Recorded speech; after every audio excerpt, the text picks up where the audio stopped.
please, if you could share the live, invite other people to come and hear Jill Stein live. Oh, she looks so cute, mashallah.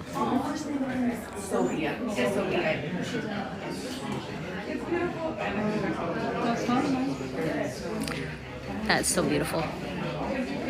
Look at that. Jill Stein in Tatreez. There's space over here. Just one case. There you go. Okay. She's good.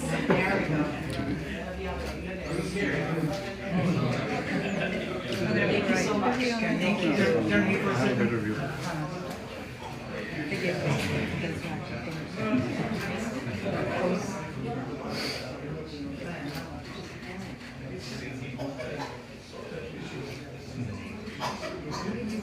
Hey Tariq, we're at a live fundraiser. And Dr. Jill Stein will be speaking soon.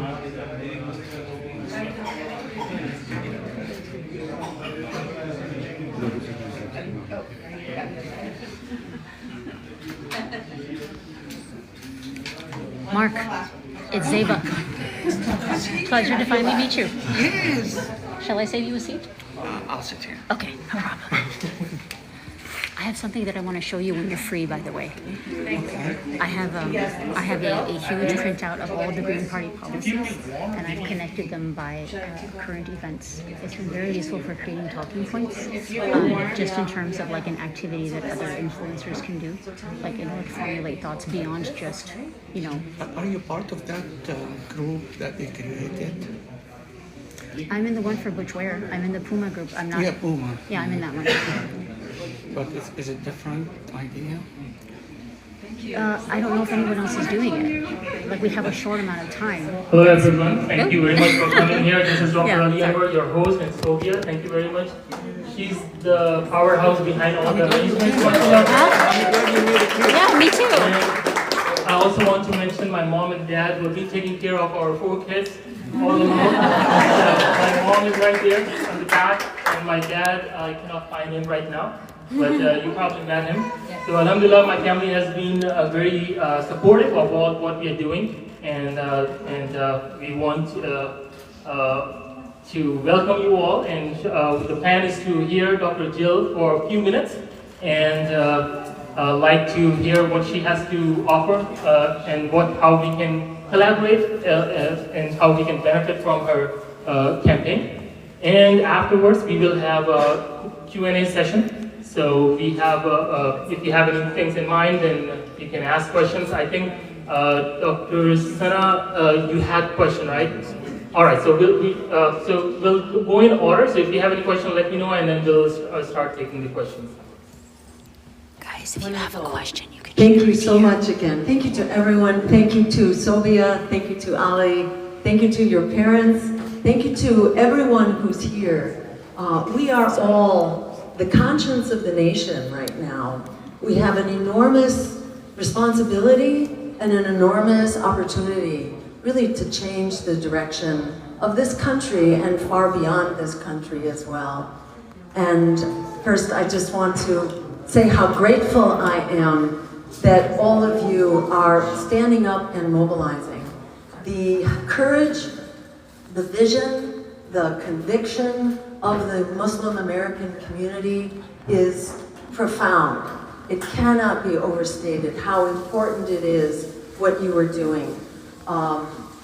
The whole resistance to this genocide has very much come from the inspiration and the courage of this community from the very start. And the emergence of, at the time it was abandoned Biden, I think gave so much momentum to so many people to stand up for what we know is right.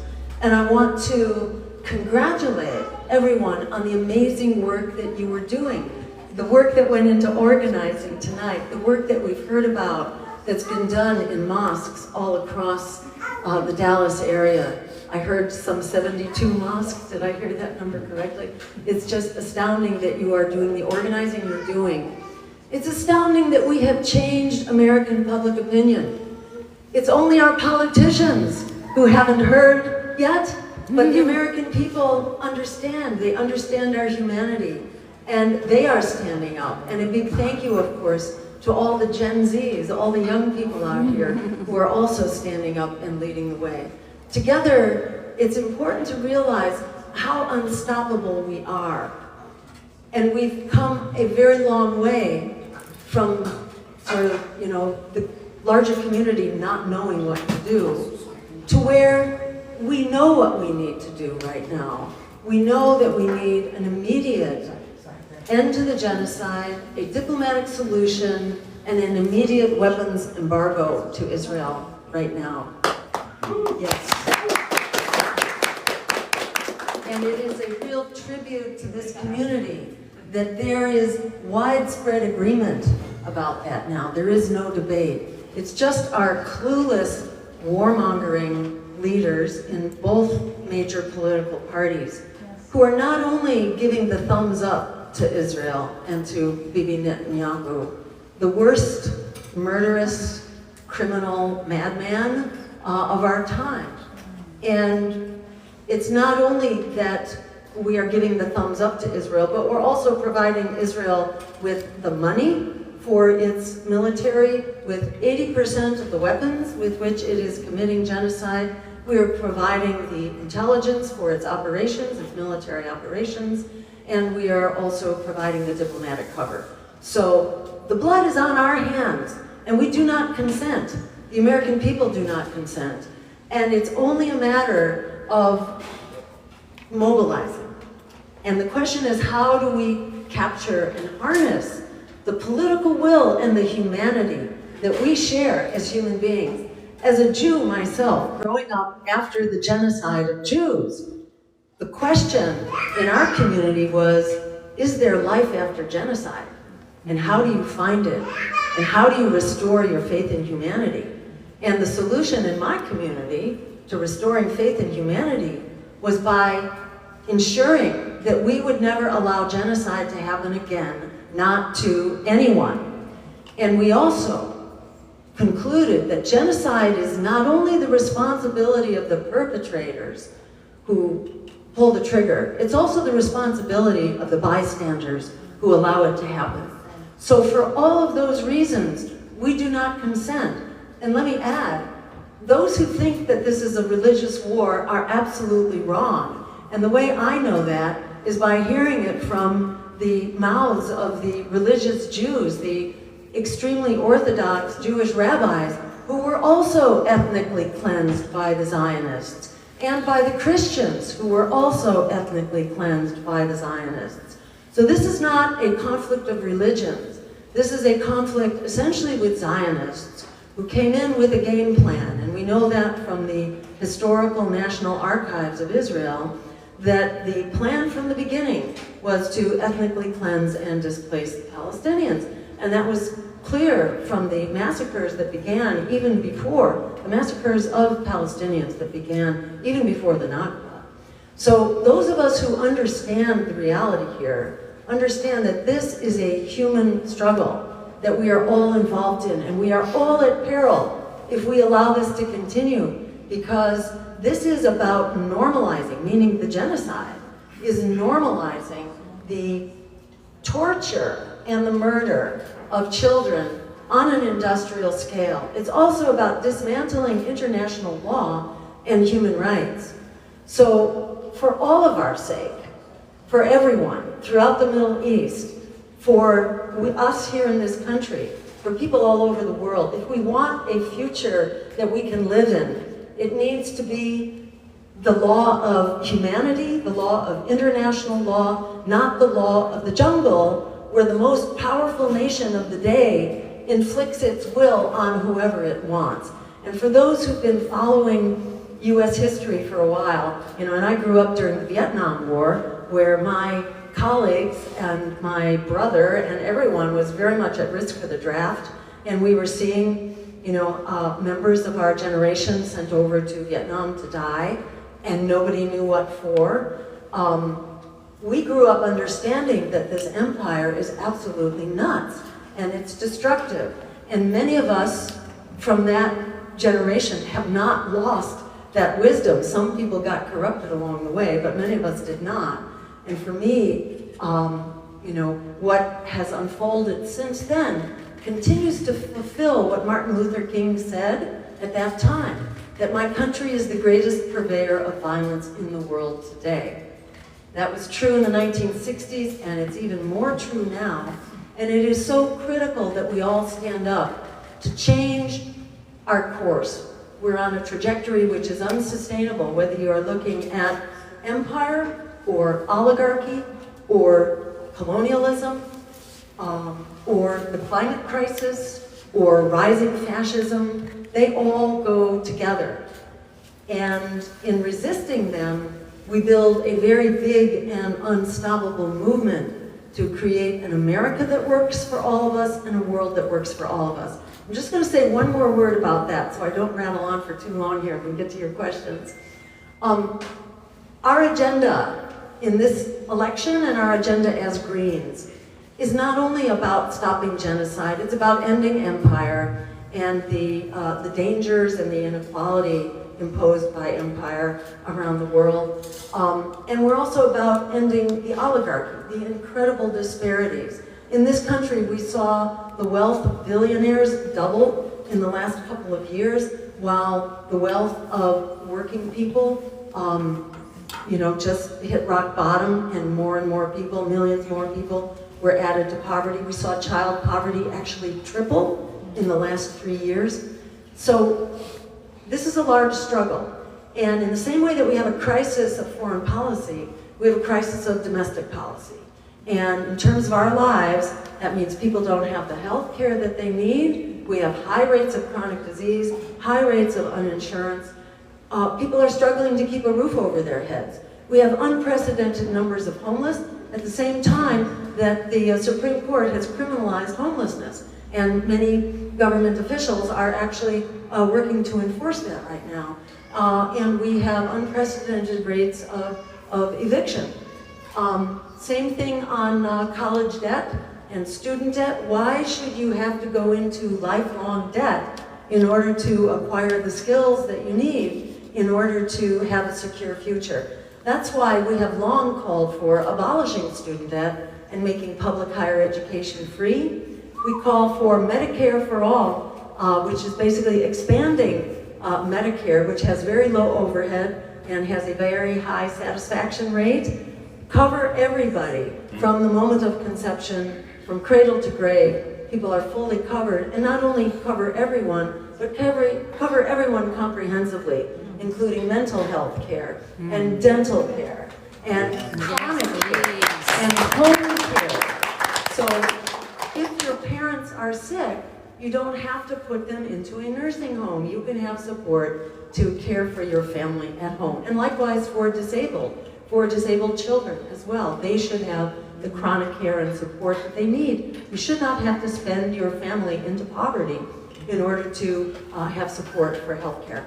So we actually save money because there's so much waste in the current system. 1 out of every 3 healthcare dollars is wasted on basically paper pushing and bureaucracy, and clinicians know how much time you have to spend just reporting and tracking and giving insurance companies their sway. So there are so many benefits to moving to the system, and one of them is that we actually save $500 billion a year on healthcare costs. At the same time, as after we've expanded healthcare to cover everyone. Let me mention also about the so-called immigration crisis. We say about the immigration crisis that the most important thing we can do is to stop causing it in the first place through regime change operations, through endless wars, through the drug rules, which basically treat substance use as a criminal problem. We need to treat it as a public health problem. And by decriminalizing marijuana, for example, for starters, we pull the rug out from under the cartels and the violence of that industry, because they're profiting under the current system. We have to take the profits out of this, which we can do. In fact, on day 1, we can decriminalize marijuana, starting right then, and help decompress that violence that's pushing people out of the border. A couple other real quick things. On day 1, we will also pick up the telephone and tell Bibi Netanyahu that his genocide is over. And that includes the occupation, the ethnic cleansing, and the apartheid state of Israel is over. They do not have our support or our protection until they come into full compliance with international law and the International Court of Justice, which has been very explicit about what needs to be done. So that's another thing that can happen on day one. Another thing on day one is that we take AIPAC to court, because AIPAC stands in violation of the FARA, the Foreign Agent Registration Act. And that's a 15-year prison sentence right there. So we can fix that. And another thing we can do on day one is instruct our Department of Justice to also undertake an antitrust lawsuit against the corporatized media, so we can break up the big media conglomerates that are just busy with careerism and serving their big corporate funders and donors and owners, rather than actually serving the cause of the First Amendment, which is to truly inform, to be a watchdog rather than a lapdog to power, and to essentially empower us as American citizens to understand what's going on so that we can exercise the power of our democracy. And even if, well, put it this way, if we are so lucky as to win the White House and turn the White House into a greenhouse, Inshallah. Oh, yeah. the world will be a much better place. And even if we do not have a congressional majority, who should be running the show? It's we, the people, that should be running the show. We should be instructing our elected officials how to represent us, not their big corporate donors, AIPAC and the war machine and the fossil fuel industry, and so on. They need to be accountable to us. So how do we make that happen? One thing we do is we bring back town hall meetings. Remember that institution from way back that they don't do anymore? But they need to be meeting with us, not with their donors, so that we can, in fact, instruct them, hold them accountable, make them transparent, because they gotta face the music with their constituents. Another thing we'll do is bring back congressional hearings. So we have meaningful congressional hearings, and we can look at the things that the media won't cover. We can ensure that the media is getting educated and informed, and that our elected officials, our congressmen and women, are being educated and informed about the nature, for example, of occupation, or apartheid, or the actual history of the apartheid state of Israel, and how Zionism came to be what it is right now. This is a forbidden topic. You're not supposed to talk about it. If you talk about it, you're accused of being anti-Semitic. But I can say that the most anti-Semitic thing you could possibly say is that opposing genocide is anti-Semitic. To say that opposing genocide is anti-Semitic is the biggest slur that there could possibly be. And I will just conclude saying that having Butch Ware as my running mate is so exciting, because having a African-American Muslim man together with a Jewish white woman, we can cover the bases.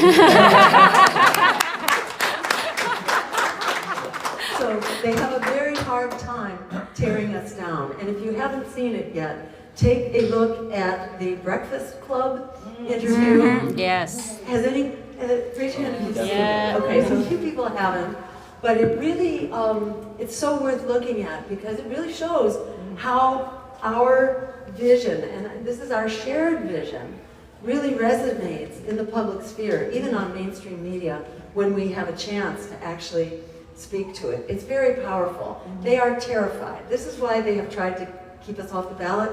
They are terrified that people should even know, let alone hear us. And that then gets to the other thing, and I'll leave you with this thought, and we'll go into our Q&A at that point. But the way that grassroots campaigns win is by doing the basics. It's like campaigning 101. It is phone banking, it is tabling and flyering and door knocking fundraising to the extent that you can, because that helps us hire more organizers to provide support for this grassroots outreach. It also enables us to do more advertising on social media, for example, to reach more people. It's not rocket science how to do it. It's about basically raising financial resources and about bringing in the volunteers and enabling everyone to own this campaign. This is about us, our future, our children, our families. For me, I don't see it as a sacrifice at all to be doing this, because I see so clearly in my own mind. As a medical doctor, I got very tuned in to these rising epidemics of weird chronic diseases that started happening around the time I was beginning my career. And all of a sudden we had diabetes in kids, and we had epidemic rates of asthma and cancers, rising cancers in younger age groups, and developmental disabilities. And for me that was like a big wake-up call. And that wake-up call just got bigger and bigger. And I realized that not only could I, as a healthcare provider, not fix that in the doctor's office, but it really requires us to work in our communities to address these drivers of health and disease. But it's not just health and disease; it's also survival. We're talking about not only poverty and pollution and climate change and nuclear weapons and war. Unfortunately, they all go together, and I felt really overwhelmed by that for a long time, I must say. It took me years to kind of make peace with that and find a way to struggle against it.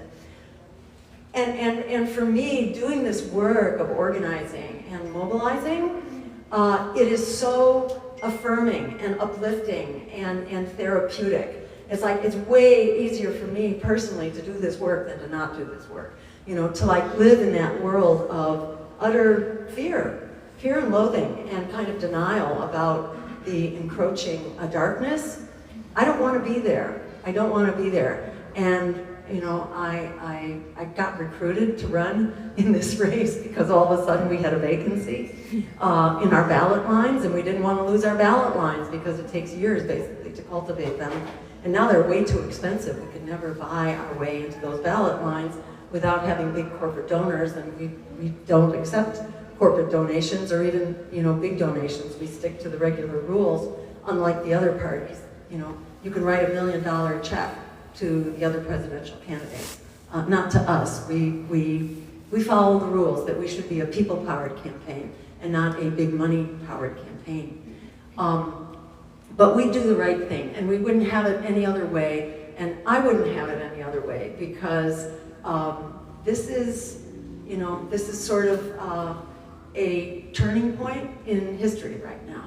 And we all have the incredible honor, the incredible opportunity to decide what our future looks like.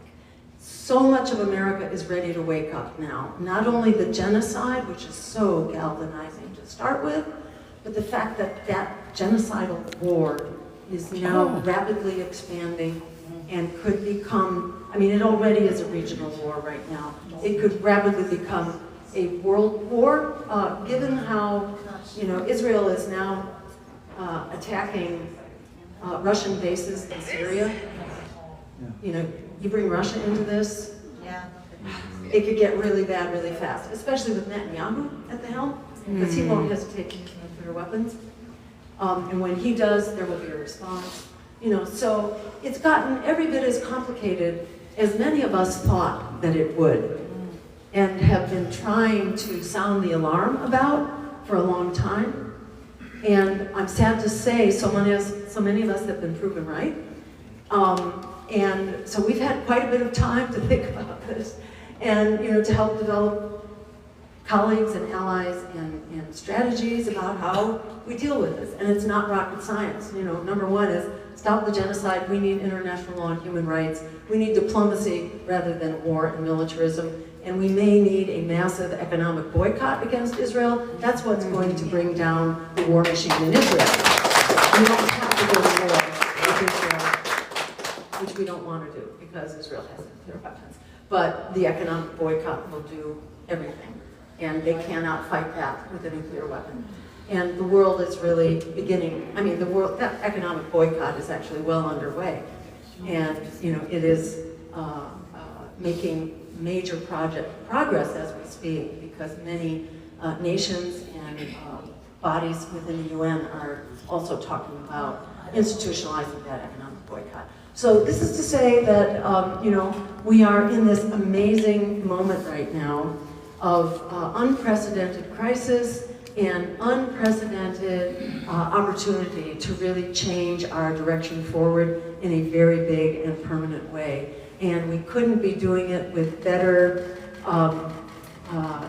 family. It feels like we are a community. We are a family right now, forged in a genocide. We are a human family, understanding our humanity, which unites us and which makes us absolutely unstoppable together. So thank you so very much for your wisdom and courage that has brought us here, and I look forward to what's to come. Thank you, Dr. Jill. So a couple of announcements. So we will. So here we are listening to Dr. Jill. Tomorrow is the day of action. So number one announcement is that we will have a liberation rally, Grassy Knoll, downtown Dallas at 12 p.m. So that's the call to action. We put our words into action tomorrow, and by showing coming out in support of the people who are being persecuted. So Dr. Jill Stein will be addressing the rally. So everybody, please make sure that you are at downtown Dallas Grassy Knoll for the liberation protest. That's one thing. Number two, we have UTD event, University of Texas Dallas. The MSA students have organized in collaboration with Care Action Texas. There will be a presidential forum, presidential candidate forum, and in which Dr. Jill Stein will again be speaking, as well as there will be an interview format, and she'll be taking more questions from the audience. So that's very important that everybody shows up. If you're not able to make it, then perhaps at least 4 people go and attend tomorrow's event. So with that being said, so we'll take, the time format would be that we'll take maybe 15 minutes of questions, and then we'll spend maybe 10 to 15 minutes taking pictures, because I believe that for any successful campaign, social media is powerful, and as many pictures are floating in Google, it captures their algorithm. So you take pictures, upload, and that helps build the momentum in the campaign. So we'll allow time. I know that everybody here came specifically for taking pictures with Jill Stein, so we'll allow enough time. So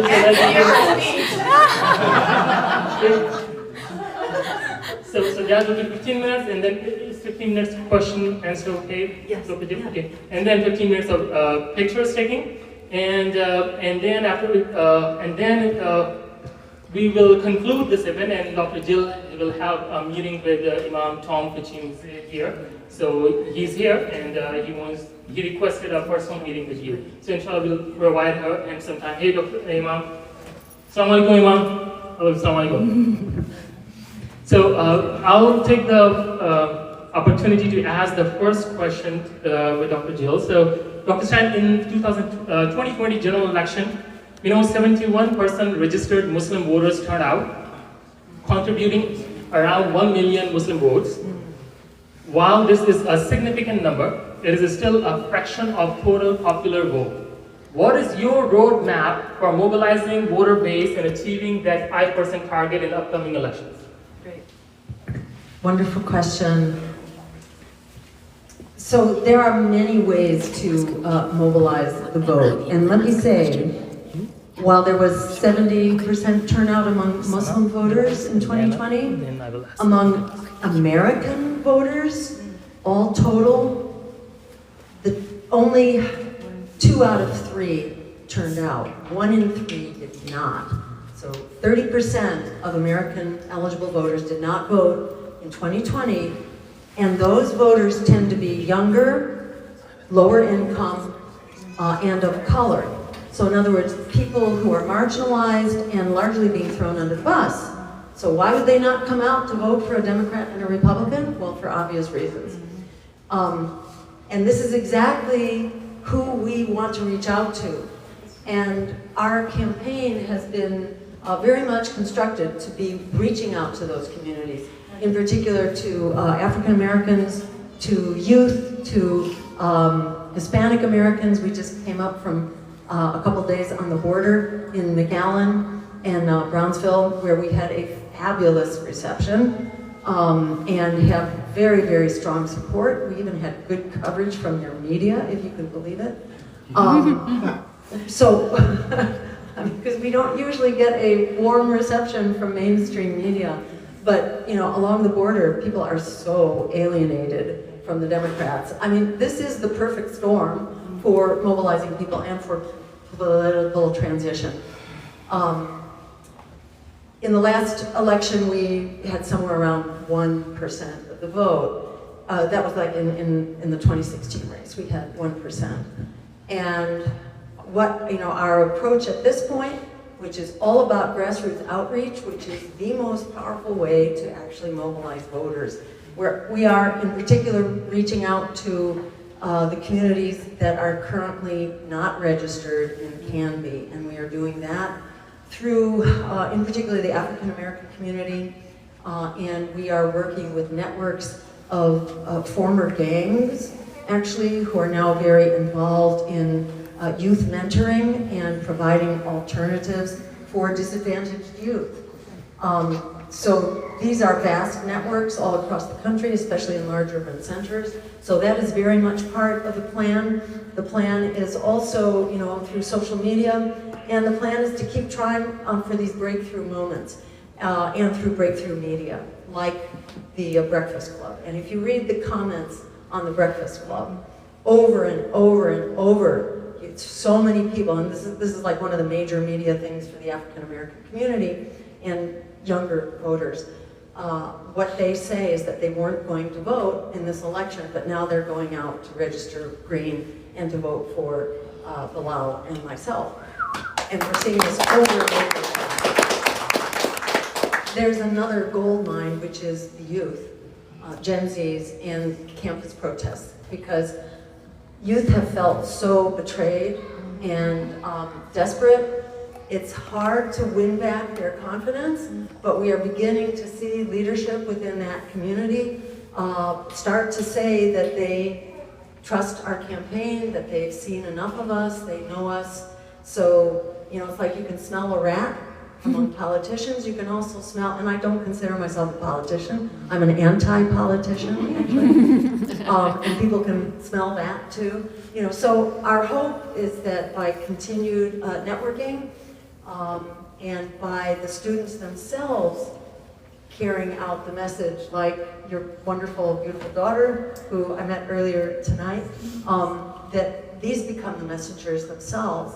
And when students hear that, oh my God, I could have my student loans canceled, and I could have free public higher education, and I could have nationwide rent control so that my community is not being gentrified and I still have a place to live, and that we are investing in building a massive amount of public housing, high quality public housing, you know, and that there will be rent units available for rent and support, also for sales, and that we'll have health care as a human right. You know, it's like, this is exactly what young people want to hear. So I feel like in some sense there's a lot we can do, but there's also a lot that's out of our hands.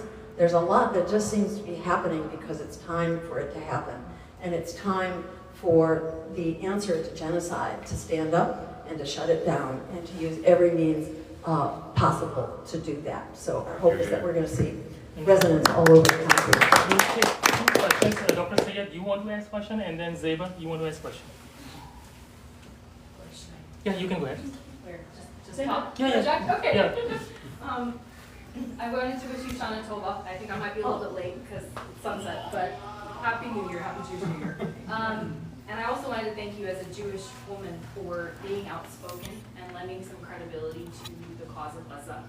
We shouldn't need credibility, but the fact that you are outspoken, I think, means that you're fighting a war on 2 fronts, which is the people who are saying that you're not really Jewish, and you're not really, part of the community. So thank you for that.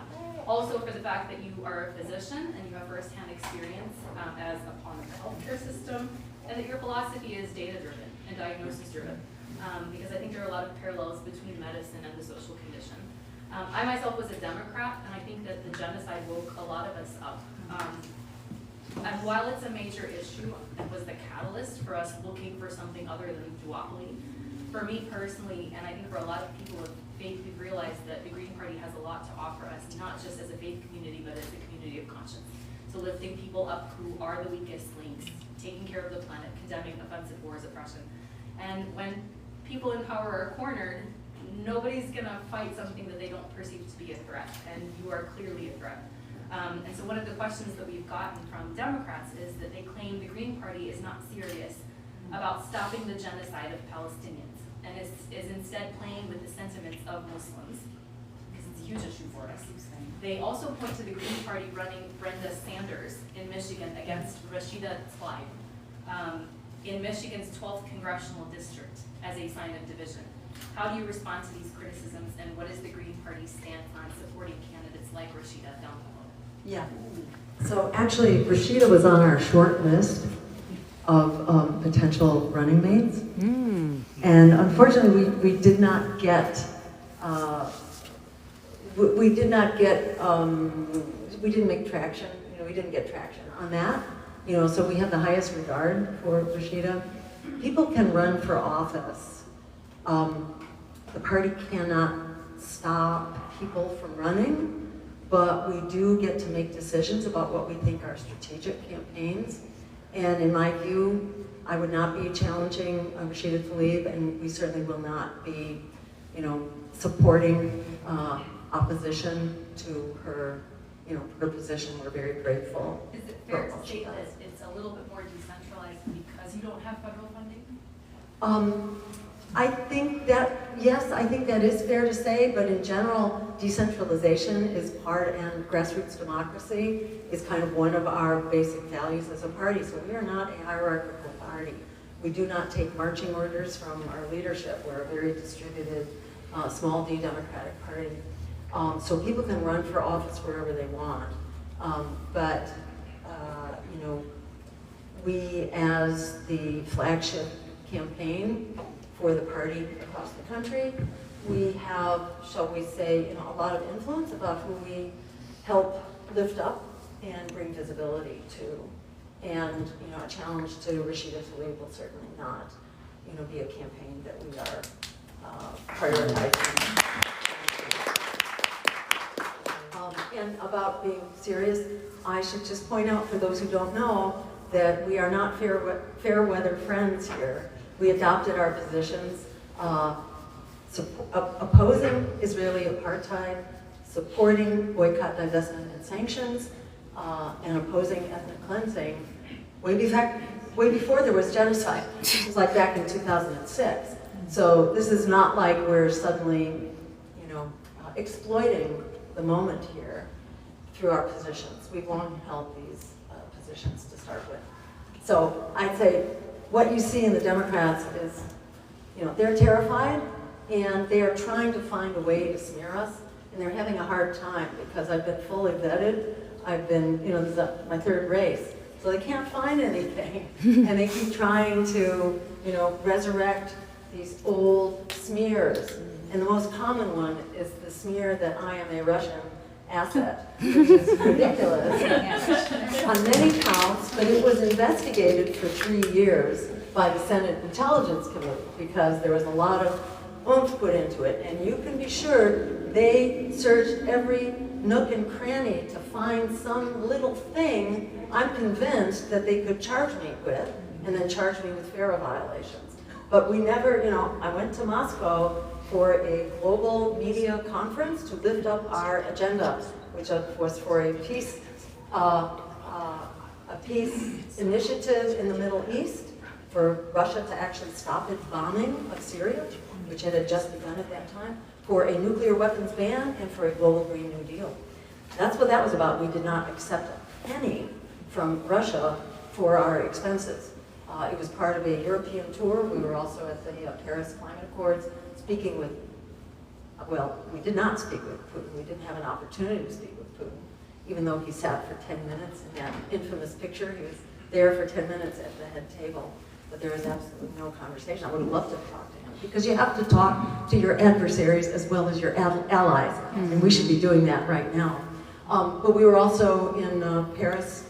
I got to speak with Jeremy Corbyn and also with the deputy climate negotiator for China about the global Green New Deal. So this is what we should be doing, and it's absolutely, false and destructive for people to think that you cannot have conversations with your adversaries.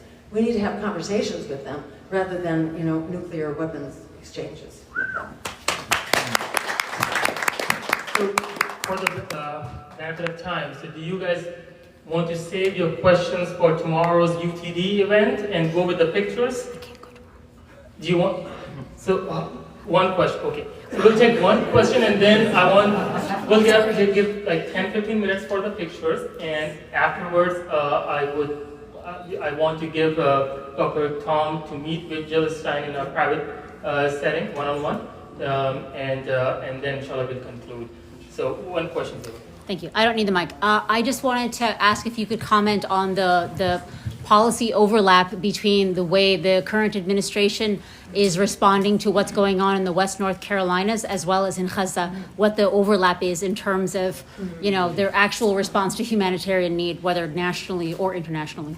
Well, that's a great point, that we are neglecting humanitarian needs and urgent, critical needs across the board. And there's another link there, which is that we are spending half of our congressional budget right now on the endless war machine. We just gave another almost $9 billion to Israel after Israel had started expanding the war into the West Bank and into Lebanon and beyond. Israel was rewarded for expanding this absolutely crazy, suicidal, homicidal, genocidal war. It got rewarded $9 billion. Well, that money should have been, there for those who need it here in this country, not only for natural disasters, but also for just basic healthcare and housing and, economic development and the climate crisis here, which is another point, that what's happening in North Carolina, that, this is like the third worst storm ever recorded, some 215 people killed and hundreds still missing. This was a horrific storm. But it's not as though this came out of nowhere. This is exactly what we know is happening. And yet, Democrats as well as Republicans are continuing to jack up our fossil fuel expenditures. And even while the Democrats claim to be solving the problem, they are not solving the problem. They are externalizing our emissions so that they can claim that they have reductions. But in fact, under Joe Biden, there are 22 new liquid natural gas export facilities being built. Some of them were started under Trump, but the majority were started under Biden. And he had to approve them through FERC, which gives permission to federal energy facilities. So these are on their hands. And what do those 22 new LNG plants do? They reverse all progress on emissions reduction. They reverse all progress that we have made since the year 2005. And this is based on a study by the Sierra Club. So it's, they are not moving us forward. They're crunching the numbers, There's a saying, there's lies, damn lies, and statistics. So this is one of those statistics that's just crunched to make it look like Democrats are making progress. It's like under Barack Obama. What he said was, oh, it's all of the above. We're going to have green energy and more fossil fuels. Well, unfortunately, nature doesn't care about green energy. People care, but nature doesn't, so it actually doesn't help the climate one bit. You have to phase out the fossil fuels. And what really counts from what Barack Obama did and what from Joe Biden has done is that they have massively expanded fossil fuel production, both of them. So, it's like Malcolm X had this saying about how there's the wolf that is not your friend, and then there's the fox, which is smiling, and you think they're being friendly, but the fox is smiling because you are his next meal. And, the Democrats are the foxes, and they know how to say stuff, like about immigrants, Forever, the Democrats have been saying that they're friends to immigrants, but now they're adopting policies that are every bit as bad, and in fact, it has been the Democrats. it was Obama and Biden who were really the deporters in chief. And Biden actually deported 2 to 3 times as many, migrants as Donald Trump did. So you can't believe what they say about the climate as well. And we can do this right. We can cut the military budget. We can declare a climate emergency, which is another day one action. By declaring a climate emergency, we actually unleash over $500 billion in funding every year to begin that emergency transition and to actually phase out fossil fuels over the course of the next 10 years. We can do that. Thank you for your question. So what we're gonna do is move the chairs here, and Imam Tom and Mark and Barno can have some time in the room. I will begin, make a queue starting from here, and we'll spend 10-15 minutes taking pictures. If you can make a queue and help yourself move the chairs on the sides, and I'm at the front of the queue. Shella and Zeba. Yes. So they are the photographers. So before we get to any other picture, I think it's important that Shella and Zeba, you two take the pictures. Okay. Thank you. Bye, guys. Yeah, I got a picture too. All right, guys, I gotta go. I need my phone. We've got 108 people here watching. Oh, wonderful. Yeah, we've got the green parties from different states that are tuning in. Guys, do you want to wave to Jill Stein before we go offline? Peace on. And look at her beautiful Tatreez. It's gorgeous. It is gorgeous. All right, guys, we're gonna go offline now. Thank you so much for hanging out with us, y'all. Bye-bye. Thanks. There you go. All right, we're gonna end.